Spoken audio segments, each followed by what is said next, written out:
Welcome back, and for my next little tool I'm going to show you, I'm just using cotton wool or cotton buds as we call them in America, a stick from one of the trees, a little piece of yarn, and that is it. I've also got cotton pad which will do the same thing, so really easy to do. Just put that in there like that,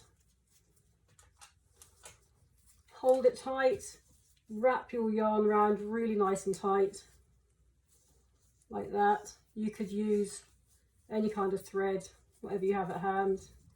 I don't use tape for these because the cotton wool is not going to stay attached to the tape very well, so thread or yarn is the best thing to use for this. So I'm just going to tie it several times around there like that.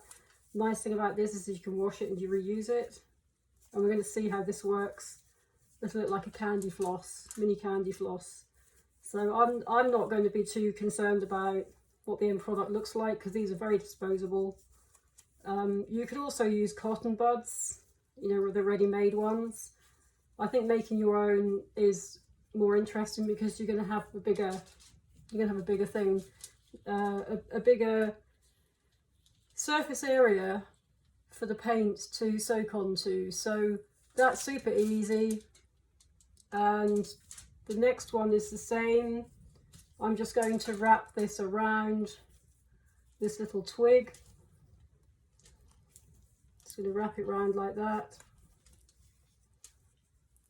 And I'm going to do the same. I'm just going to tie it nice and tight like this. And tie about 3 knots to hold it on. And that's all there is to it. Very, very simple. And I think these are going to be very effective when we start actually painting onto the paper. So like I said, I'm not being too neat and tidy. If you're bothered about these little threads, you can just cut those off. You can just cut those off, trim them down so they don't get in the way. And that is it. So we now have a collection of tools that we can use. So I just clear these out of the way. We've got these two. We've got our Joshua tree, dipping pens and paintbrushes. And we have our lovely little paintbrush we made earlier. And we're also going to use these.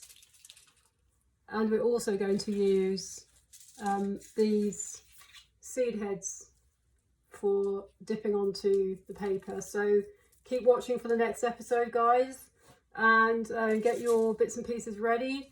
The next thing I'm going to show you is how I made colours using anything and everything I had around me, and that's going to be an interesting project for you to do as well. So thank you for watching.